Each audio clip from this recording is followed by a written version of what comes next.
Hola, buenas noches. Pues continuamos con la semana de oración por la unidad de los cristianos. En esta ocasión vamos a recordar lo que nos compartió Jaime. Él es el encargado de la dimensión de ecumenismo y es quien nos va a hacer una semblanza del ecumenismo y su historia, así como lo que nos pide la Iglesia para la unidad de los cristianos. Pues bien, vamos a escucharlo con atención.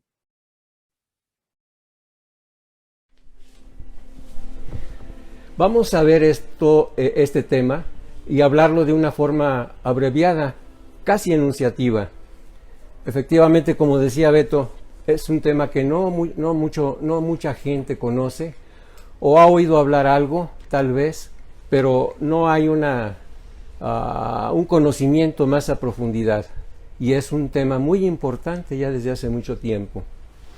Vamos a hablar brevemente sobre qué significa esto de ecumenismo, qué nos narra al respecto la historia de la Iglesia, por qué es necesario el trabajo ecuménico, cómo podemos y debemos trabajar en esta tarea tomando en cuenta lo que nos indica la Iglesia, cómo se organiza la Iglesia para emprender esta tarea, qué documentos podemos consultar para profundizar sobre la tarea ecuménica, qué es el ecumenismo espiritual, y por último, ¿cuál es la comisión que trabaja en favor del ecumenismo en la diócesis de Querétaro?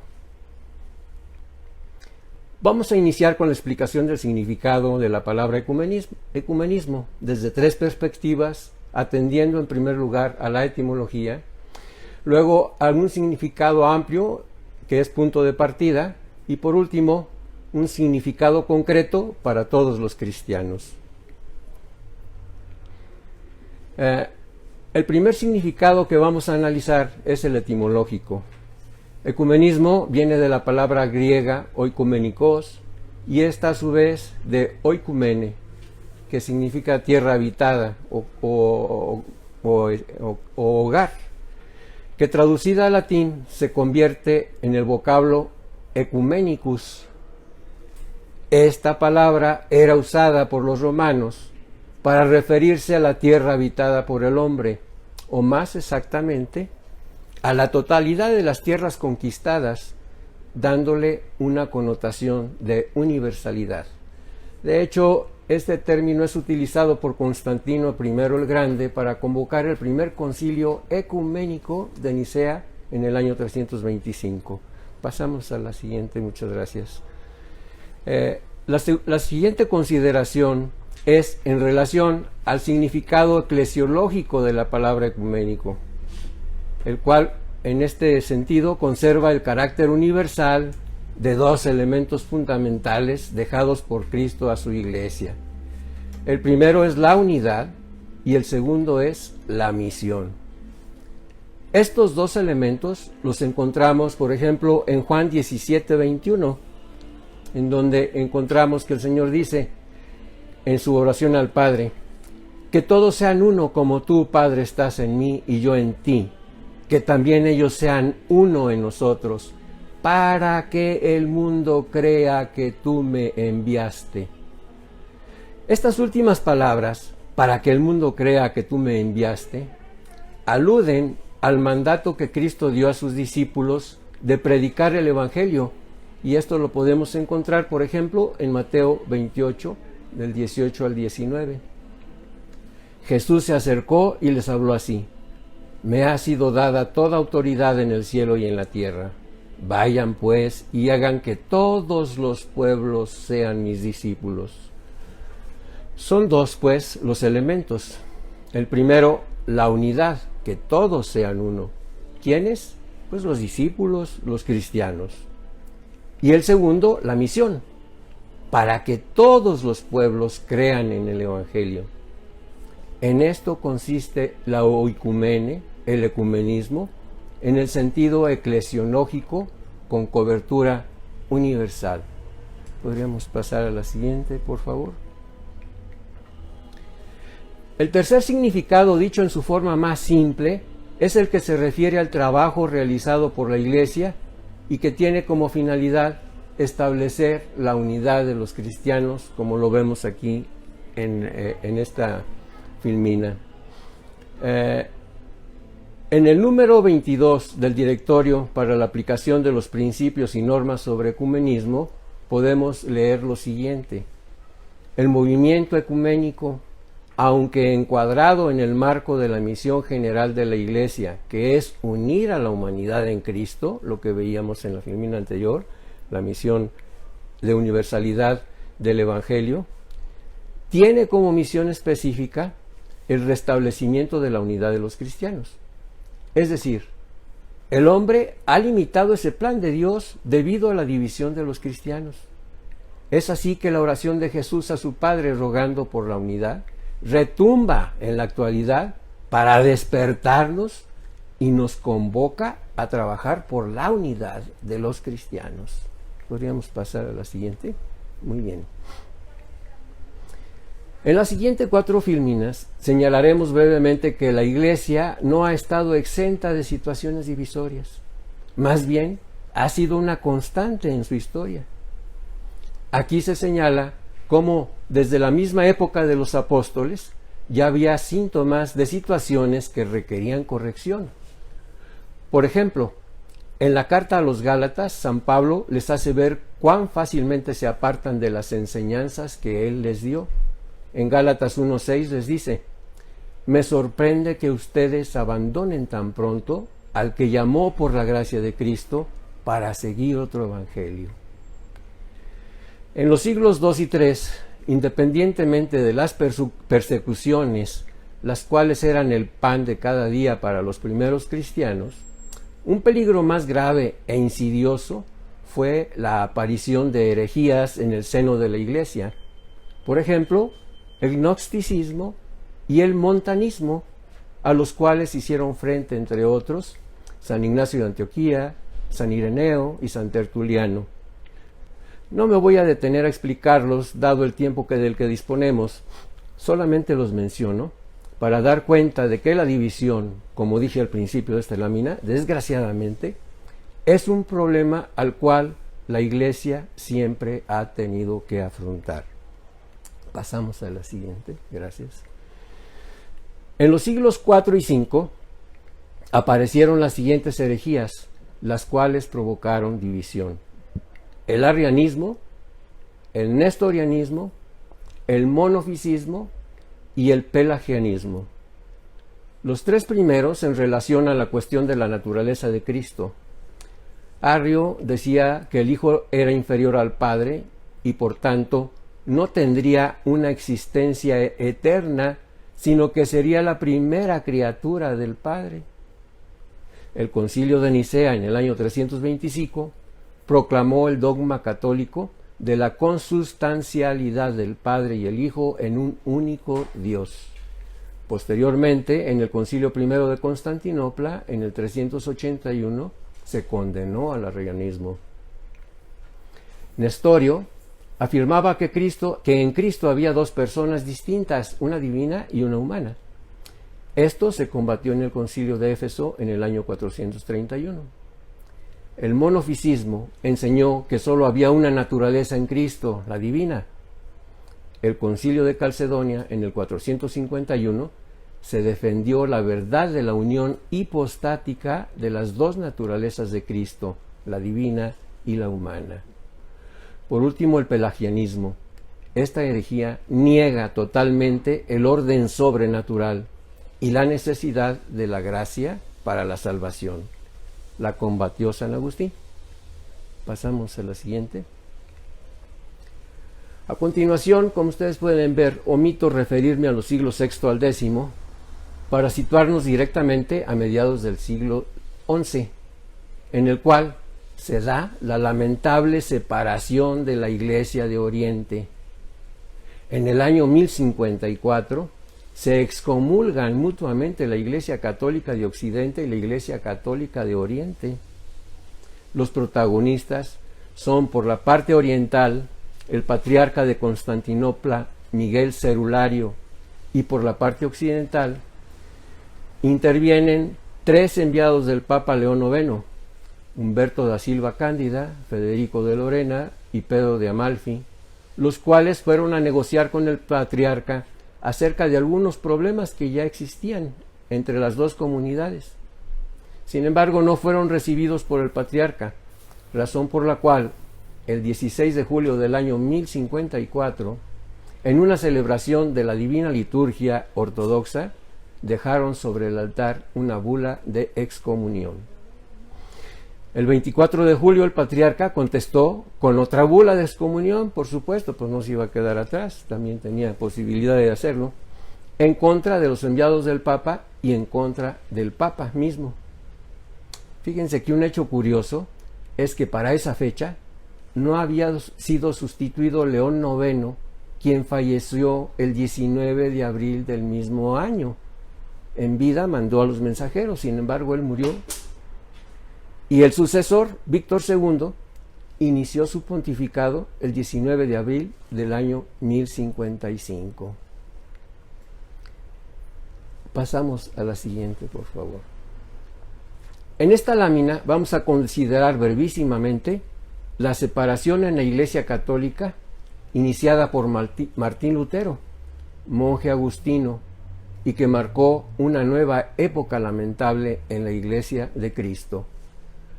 Comenzó en 1517 con la denuncia de Lutero contra las disposiciones de la Iglesia en relación al asunto que llamó la venta de las indulgencias. Comenzó con algo en lo cual pudo haber tenido razón, pero se resolvió de una forma lastimosa. Al ser condenado por la Iglesia, inició por despecho una mal llamada reforma, cuya iniciativa fue el principio de nuevas fracturas alentadas por los mismos argumentos abanderados por Lutero. La libre interpretación de la Biblia, por ejemplo, así como señalamientos de lo que él consideraba errores doctrinales. Y también la denuncia de comportamientos incorrectos por parte de dignatarios de la Iglesia Católica. La retórica y el ambiente de confrontación fue propicio y aprovechado de diferente manera. Por ejemplo, el rey de Inglaterra, Enrique VIII, solicitó a Roma la autorización para divorciarse de su primera esposa Catalina de Aragón, quien no le dio hijos varones, y por esa razón quería casarse con Ana Bolena. El Papa Clemente VII no autorizó, pero el rey de todas formas consiguió, mediante una ley del Parlamento en 1533, el divorcio que solicitaba.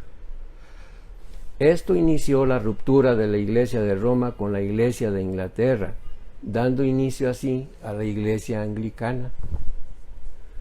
Y otras separaciones se dieron tanto por la interpretación libre de la Biblia como por iniciativa propia, alentados por las respuestas de súbditos de diferentes regiones en Europa, que aprovecharon para librarse de impuestos en forma de diezmos y de lo que consideraron imposiciones provenientes de la Iglesia. Tal es el caso de Ulrico Zwinglio y Calvino en Suiza y John Knox en Irlanda. Ese fue el principio del desarrollo de nuevas fracturas que se fueron sumando a las iniciales, al punto de que en el transcurso de 500 años de protestantismo, en la actualidad, el Consejo Mundial de Iglesias reúne a alrededor de 350 asociaciones cristianas de diferentes denominaciones. Las divisiones iniciales, desgraciadamente, no estuvieron exentas de derramamiento de sangre. No es el caso ahondar en esta etapa de la historia de la Iglesia. Simplemente tengamos en cuenta cómo es que se gestó la división que hoy vive el mundo cristiano. Podríamos pasar a la siguiente. En la actualidad hay un hecho innegable. La Iglesia de Cristo está dividida en tres grandes ramas: católicos romanos, católicos ortodoxos y protestantes. Profundicemos ahora haciendo algunas consideraciones acerca de esta división. Recordemos nuevamente la plegaria de Jesús al Padre que nos narra San Juan en 17:21. Aquí encontramos el punto central del desacierto de la división. En este texto podemos leer: que todos sean uno, como tú, Padre, estás en mí y yo en ti, que también ellos sean uno en nosotros, para que el mundo crea que tú me enviaste. Este texto nos lleva a varias conclusiones. 1. Estas 5 palabras, para que el mundo crea, deberían dejarnos en claro que la evangelización exige la unidad para que pueda ser fermento de fe en quienes no conocen a Cristo. 2. Que la división se opone a la voluntad de Cristo, que ya clamaba suplicando: Padre, que todos sean uno como tú y yo. 3. Estas palabras, que todos sean uno, deberían resonar tan fuertemente en nuestra conciencia que deberían despertarnos y suscitar un deseo profundo de rogar también al Padre junto con Jesús y decirle: Padre, únenos. 4. Tenemos que darnos cuenta de que la división es obra de los hombres y debemos propiciar por tanto un examen de conciencia, el cual nos debe conducir a expresar una doble solicitud de perdón a Dios y a nuestros hermanos. Y 5. Que estas mismas palabras deberían también simbrar fuertemente nuestra voluntad para aceptar que Cristo no fundó varias iglesias, sino una sola, y por tanto reforzar las acciones encaminadas para lograr la anhelada unidad. También podemos agregar que a causa de la división, la misión se vuelve una carga muy pesada y una lucha entre cristianos que confunde a los propios cristianos y a quienes no creen aún en Cristo, impidiendo, como ya lo señalé, que pueda cumplirse su deseo de dar a conocer su nombre a toda la humanidad. Utilizando las palabras del Papa Francisco, la división es un escándalo para el mundo. Un escándalo, repetía el Papa. Podríamos pasar a la siguiente, por favor. Veamos ahora, con palabras de la Iglesia, lo que nos dice en relación a la división de los cristianos en el primer párrafo del decreto conciliar Unitatis Redintegratio. Podemos leer ahí: promover la restauración de la unidad entre todos los cristianos es uno de los fines principales que se ha propuesto el Sacrosanto Concilio Ecuménico Vaticano II, puesto que única es la Iglesia fundada por Cristo Señor, aun cuando son muchas las comuniones cristianas que se presentan a los hombres como la herencia de Jesucristo. Todos se confiesan discípulos del Señor, pero sienten de modo distinto y siguen caminos diferentes, como si Cristo mismo estuviera dividido. División que abiertamente repugna la voluntad de Cristo y es piedra de escándalo para el mundo y obstáculo para la causa de la difusión del Evangelio por todo el mundo. No hago ningún comentario al respecto, simplemente los invito a que se den la oportunidad de leer este decreto que fue preparado por el Secretariado para la Promoción de la Unidad de los Cristianos en el Concilio Vaticano II. Hasta aquí ya vimos a grandes rasgos algunos datos sobre cómo se ha dado la división de los cristianos y cómo ha evolucionado hasta la actualidad. Veamos ahora también brevemente qué se ha hecho en favor de la recuperación de la unidad. Entre los católicos y ortodoxos hubo hace siglos intentos de acercamiento. El Concilio II de León en el año 1274 y el Concilio de Florencia en el año de 1439. Desgraciadamente no se logró nada en concreto, y seguimos divididos hasta en la actualidad. Sin embargo, en la actualidad existen varias mesas de diálogo a nivel bilateral con varios patriarcados ortodoxos y una comisión mixta internacional para el diálogo teológico entre la Iglesia Católica y la Iglesia Ortodoxa en su conjunto. Podríamos pasar a la siguiente. Ahí está. Con nuestros hermanos protestantes, en el camino de la reunificación, también podemos señalar algunos acontecimientos.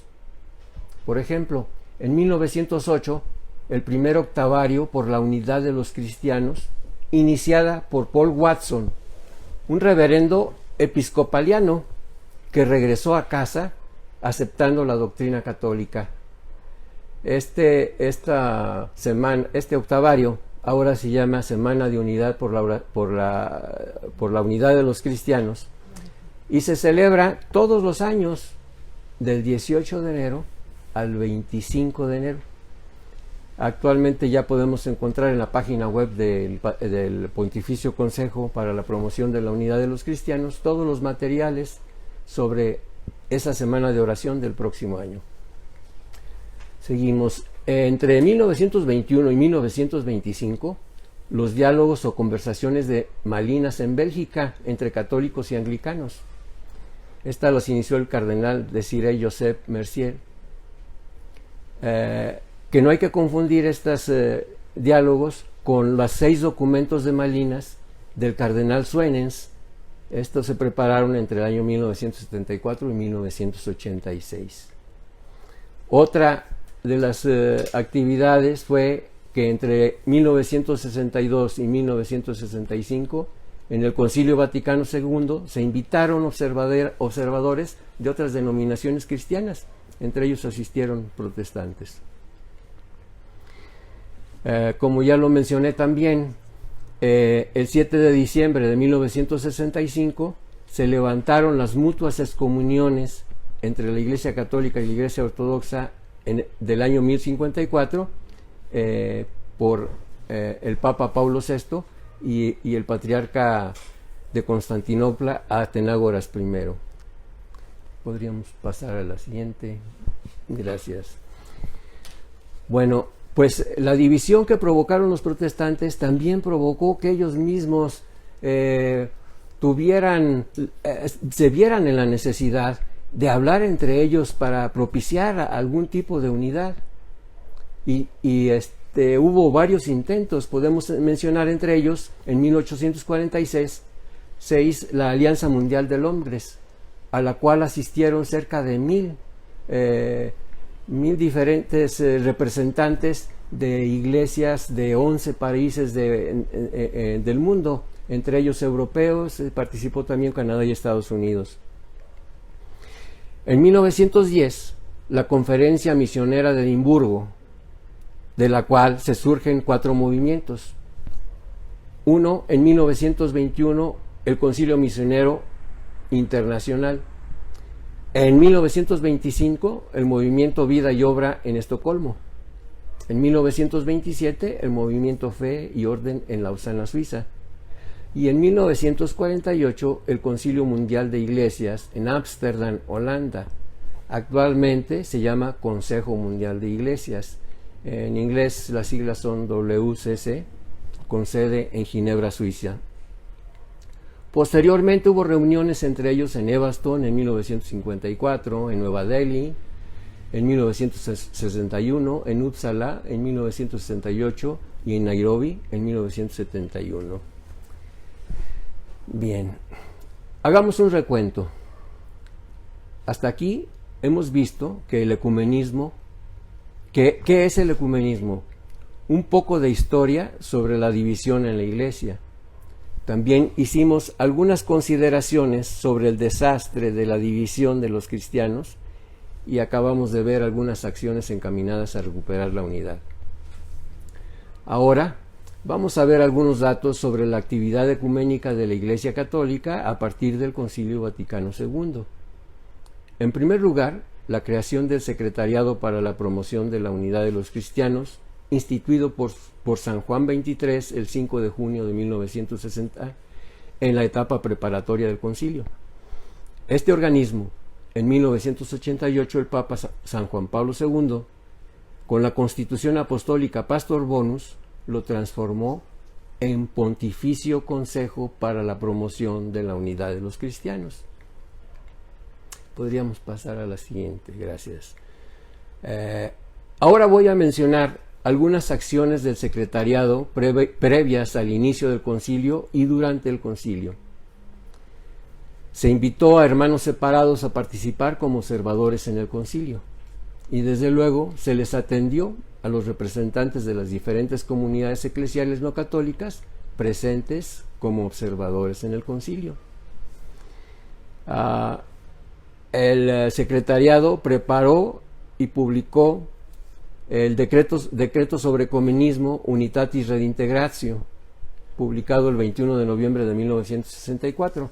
No solamente participó en esto, también participó en otros documentos. El documento Nuestra Aetate, que es en relación al diálogo interreligioso, y también Dignitatis Humanae, que es sobre la libertad religiosa, y también sobre el texto Dei Verbum. Pero bueno, eso es las actividades pues del secretariado. Podríamos pasar a la siguiente. Ahora voy a enumerar algunas de las acciones del secretariado después del concilio, entre las cuales están la elaboración del directorio para la aplicación de los principios y normas sobre ecumenismo, la elaboración del documento, la dimensión ecuménica en la formación de quienes se dedican al ministerio pastoral. Luego, la revisión y actualización del directorio, publicado nuevamente en 1993. También, desde luego, la promoción del diálogo con los hermanos separados y encabezar y orientar la acción ecuménica en la Iglesia Católica. Es importante recalcar, como ya lo dije, que en la actualidad el organismo que guía el trabajo ecuménico en la Iglesia Católica es el Pontificio Consejo para la Promoción de la Unidad de los Cristianos, al cual se le puede referir con las siglas PCPUC. La dirección de su portal de internet lo podemos ver en la parte inferior de la lámina. Forma parte del portal de internet del Vaticano, pero puede ser consultado directamente en esa dirección. En esta presentación podemos ver cómo está organizado el trabajo ecuménico en la Iglesia Católica. Desde luego en la parte superior está el Papa, enseguida está el Pontificio Consejo. Muy relacionado con el Pontificio Consejo se encuentra cada obispo diocesano, las conferencias episcopales, que pueden ser regionales o nacionales, dependiendo de cómo se organicen, el sínodo de las iglesias orientales, que son patriarcados que están en comunión con la Iglesia Católica, y organismos supranacionales, que como ustedes pueden ver, tienen mucho que ver con el Instituto de Vida Consagrada y Sociedades de Vida Apostólica. De los obispos diocesanos depende la Comisión Ecuménica Diocesana. Es muy importante mencionar lo que dice el directorio en el número 40.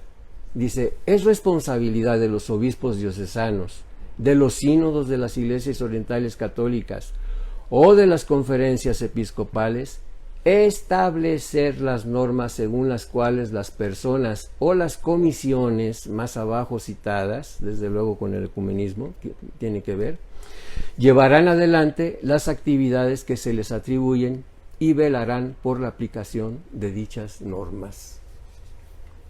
Sí. Entonces, ¿quiénes deben participar en el trabajo ecuménico? ¿Solamente los obispos y los responsables de las comisiones ecuménicas? No, sino todos debemos participar en esta tarea. Así lo señala, entre otros, el número 58 del directorio, en el cual podemos leer: la preocupación por la unidad está en el corazón de la concepción de la Iglesia. La formación ecuménica trata de que todos los cristianos estén animados por el espíritu ecuménico sean las que fuere su misión y su función particulares en el mundo y en la sociedad. Hasta aquí la cita. Por favor, ahora miren la imagen de la derecha. Si no ven su foto, pues ya saben, ahí la pueden ustedes agregar, claro, porque todos estamos llamados a participar. Bueno, la siguiente. Bueno, dado que todos debemos participar, la siguiente pregunta es, ¿cómo podemos participar? Aquí está la respuesta, de dos formas. La primera, formando parte de las comisiones de diálogo con los hermanos separados, para lo cual es necesario tener formación. La segunda, poniendo en práctica el concepto de ecumenismo espiritual, del cual nos habla el decreto conciliar Unitatis Redintegratio y el directorio. Estas dos formas están íntimamente relacionadas, no son excluyentes. Por ejemplo, si tengo formación y estoy en alguna mesa de diálogo, debo hacer oración, debo estar convertido y debo dar testimonio de vida. No solamente doy testimonio con mis conocimientos. Por otra parte, quien no tenga la formación o no pueda participar en alguna mesa de diálogo, no por eso queda excluido de participar en este trabajo. Lo puede hacer a través de la oración y de un testimonio de vida que sea consecuencia de una verdadera conversión. Por tanto, ninguna de estas dos formas se rechazan entre sí. Ambas son necesarias. Si a alguien le falta formación, pues puede inscribirse a un curso de Biblia, o a uno sobre historia de la iglesia, o a alguno sobre teología, o algún otro tema de su propio interés. Pero la verdad es que todos tenemos una formación mínima. Esa formación pequeña, por más elemental que sea, nos puede ser de utilidad para entender, por ejemplo, el valor de la oración. La siguiente, por favor. Hablando de oración, fíjense que me viene en mente este pasaje de Éxodo 17, 8, 13, el cual se resume en esta imagen. Ese pasaje nos narra la ocasión cuando Moisés ordenó a Josué preparar un ejército e ir contra los amalecitas. El hagiógrafo nos cuenta que mientras el ejército peleaba, Moisés levantaba el bastón de Dios y se imponía Israel. Y cuando cansado bajaba el bastón, se imponían los amalecitas. Aarón y Hur, que habían subido con Moisés a una colina y se dieron cuenta de lo que pasaba, lo sentaron sobre una piedra y le ayudaron a mantener sus brazos en alto, de tal manera que al final del día el pueblo de Israel se alzó con la victoria. El diálogo con los cristianos de otras denominaciones no se puede comparar a un campo de batalla en el que pelean todos contra todos. Sin embargo, hay un elemento central al que hay que vencer, y este es la división. Todos quienes están implicados en el diálogo pueden unir sus manos para suplicar la unidad, y los católicos podemos, en todos los niveles, apoyar el trabajo del diálogo para que Dios ayude a vencer al divisor. Esto quiere decir que, aunque no todos participemos en el diálogo, todos tenemos la obligación de rogar a Dios por esa intención, por la unidad de los cristianos. Tal vez esta intención no la tenemos entre las que comúnmente tenemos presentes en nuestras oraciones, pero es necesario darnos cuenta del trabajo arduo que la Iglesia realiza. Nuestra oración debe ser sin cansancio. Debe ser una oración incesante, porque la tarea no es nada fácil. Recordemos que a partir del Concilio Vaticano II han transcurrido 55 años y el diálogo aún continúa. Recordemos que con la Iglesia Ortodoxa Llevamos 1000 años alejados unos de otros. Recordemos que a partir de 1517 con Lutero se ha dado una división aún más grave. Son tristes las palabras que leí en unos escritos.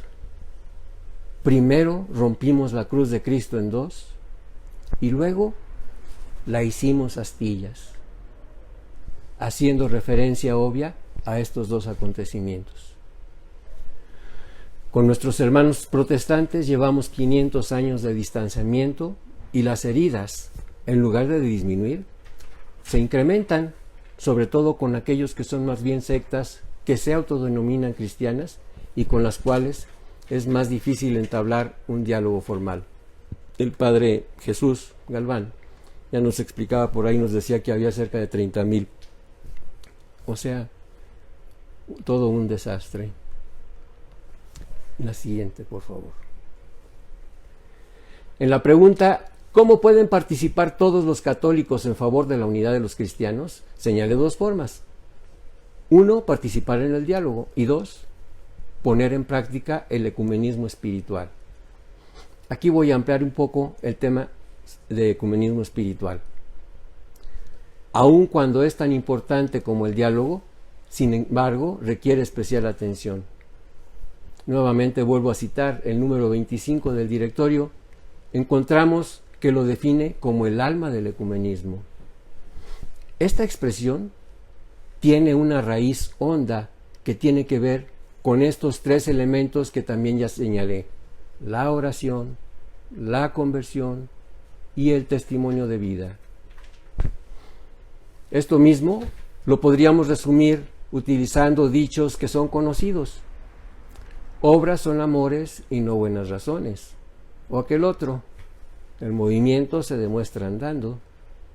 O aquel otro: el ejemplo vale más que 1000 palabras. O aquel otro: las palabras convencen, pero el ejemplo arrastra. Utilizo estos dichos que son conocidos por todos, pero también todos sabemos que es muy difícil hacerlos realidad. Tal vez por eso los repetimos de diferente manera. Acudo a estos dichos para reflexionar junto. Por ejemplo, Santa Teresa de Calcuta lo decía de este modo: ejecutar lo que se enseña es tan difícil como subir piedras a la cima del campanario. Tal es la diferencia entre la enseñanza y la práctica. La siguiente, por favor. Brevemente y de manera enunciativa, recordemos algunas características de la oración y algunas intenciones en la oración. 1. La vida entera es un momento para orar. Por ejemplo, el ofrecimiento a Dios del día que inicia y que también es al mismo tiempo agradecimiento por la noche que termina. Y al momento final del día, agradecimiento a Dios por el día que termina, que también es ofrecimiento a Dios por la noche que inicia. 2. Este ofrecimiento es necesario convertirlo en un deseo incesante de Dios, buscarlo con el corazón, hablarle con el corazón, pedirle con el corazón, ofrecerle el corazón de corazón. Aquí vale la pena decir y recordar: Dios es un lector de corazones. Entonces, pongamos de manera de que Él pueda estar cerca de nosotros y nosotros cerca de Él. 3. Agregar una nueva petición a las intenciones que ya tenemos en nuestro catálogo. Me refiero a acostumbrarnos a pedirle a Dios por la unidad de los cristianos. Pedirle que lleve a buen término las conversaciones de quienes participan en el diálogo ecuménico. Pedirle por quienes participan en porque quienes participan en el diálogo, incluyendo tanto a católicos como a cristianos de otras denominaciones. Pedirle por nuestros hermanos sectarios con quienes es más difícil establecer un diálogo y de los cuales solamente recibimos tal vez ofensas, adjetivos descalificativos y proselitismo practicado en contra de los católicos. 4. En las misas, en las Eucaristías, poner mayor atención a los momentos en que se implora por la unidad. Hay varios momentos en la Eucaristía en lo que esto se repite la palabra unidad. Por ejemplo, en las peticiones, cuando corresponde, o en el ofertorio, cuando decimos que el Señor reciba de tus manos este sacrificio para alabanza y honra de tu nombre, para nuestro bien y el de toda su santa iglesia. En el prefacio, en ocasiones, o en la oración previa al gesto de paz, cuando el sacerdote dice: Señor Jesucristo, que dijiste a tus apóstoles, mi paz les dejo, mi paz les doy. No tengas en cuenta nuestros pecados, sino la fe de tu iglesia, y conforme a tu palabra concédele la paz y la unidad. Podríamos pasar a la siguiente. Tal vez, al ver la palabra conversión en un tema de ecumenismo, lo primero que nos viene a la cabeza es la conversión al catolicismo de los cristianos que no son católicos. Bueno, a los cristianos de otras denominaciones no católicos, más bien que convertirlos, los estaríamos invitando a volver a casa.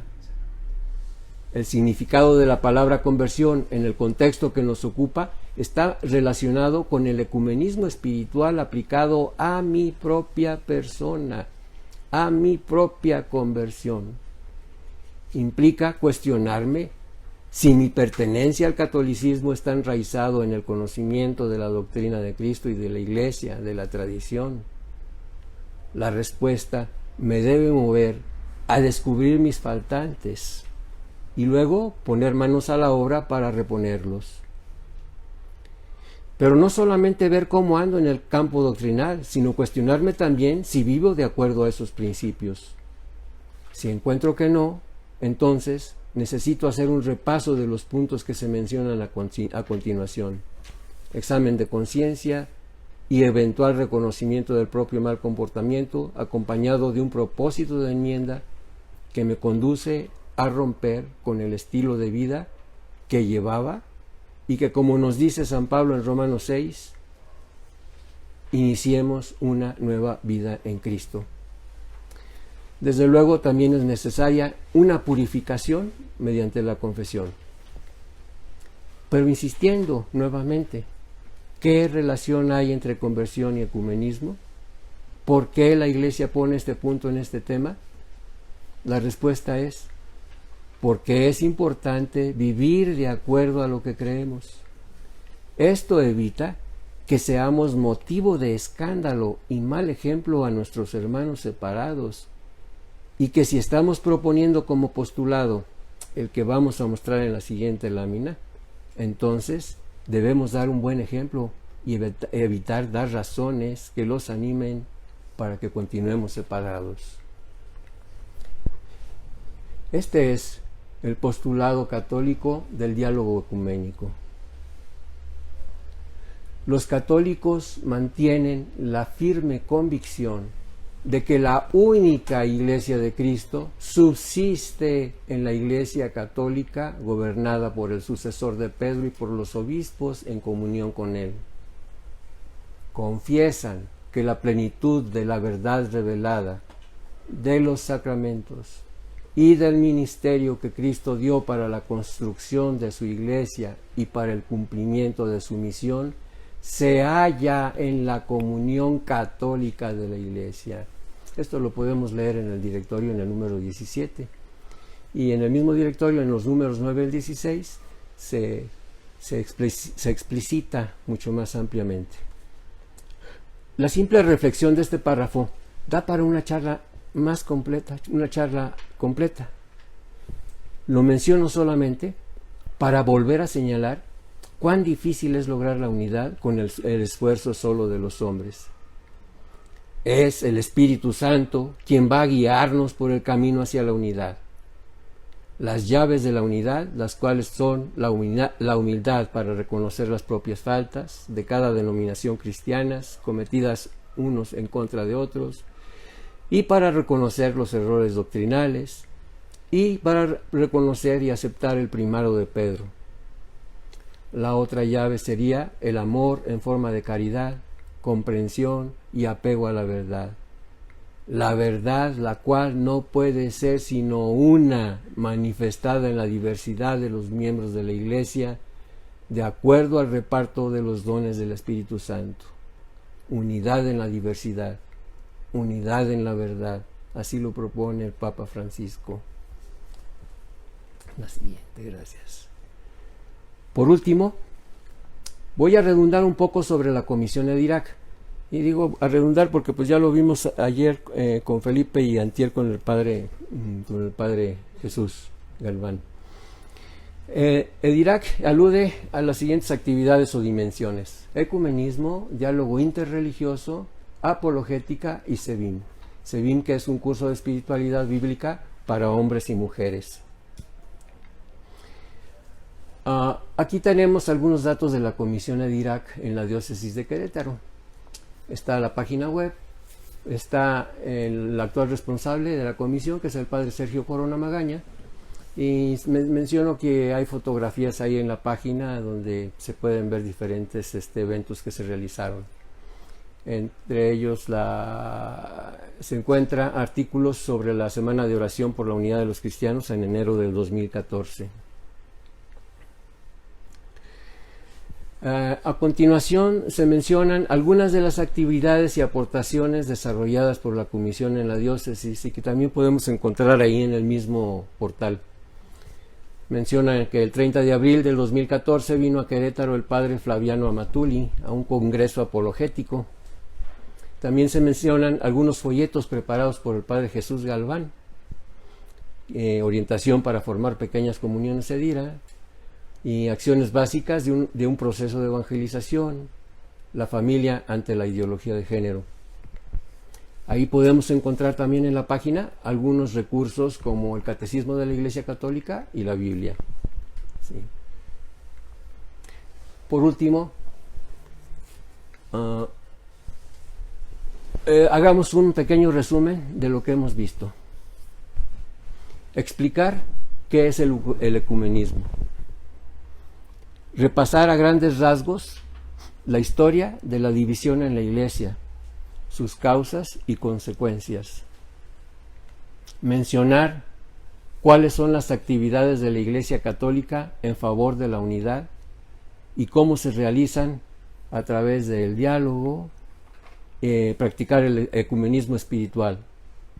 Y por último, pues invitar a todos ustedes están invitados a trabajar por la unidad de los cristianos, a participar en sus parroquias, a participar en lo personal, en sus momentos de oración, agregar esta intención en sus oraciones.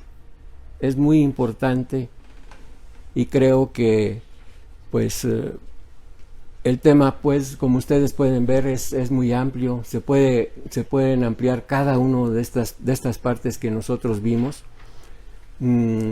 Y desgraciadamente, como les comentaba, no hay mucha difusión acerca de este trabajo que la Iglesia realiza de una manera pues bastante sistemática, sobre todo si nos ponemos a analizar en la página web del Pontificio Consejo para la Unidad de los Cristianos. Podemos encontrar ahí una inmensidad de textos que se han escrito a propósito de todo el trabajo de pues tratar de encontrar la unidad entre los cristianos. Pues muchas gracias. Bien, muchas gracias, Jaime. Le agradecemos su exposición tan amplia, tan clara sobre el ecumenismo y sobre todo el énfasis que hace en el ecumenismo espiritual a través de la oración. Muchas gracias a todos ustedes por acompañarnos y los esperamos aquí el día de mañana. Dios les bendiga.